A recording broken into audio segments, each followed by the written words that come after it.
సాగర సంఘర్షణ తరంగ జ్వలిత శబ్దోద్వ మాధురి సప్త స్వరాలైన సరిగమ పదనిస సంగీత సాహిత్య సుమధుర సంగీత గీతాలు వినడానికి ఇంత చెప్పాను. ఆడమగా సినిమాలకి కాదు, పాటలు కూడా, కొన్ని పాటలతో రోగాలు కూడా నయం చేయొచ్చు అంటాం.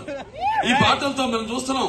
సినిమాలో పాటలు కాదు, మ్యూజిక్ కి అసలు ఎలా వయసు కూడా మైమరిచిపోయి ఎలా పళ్ళు ముచ్చిన వాళ్ళు కూడా థియేటర్లో ఎలా వాళ్ళు డాన్సులు చేస్తున్నారు. వాళ్ళకి ఎక్సర్సైజ్.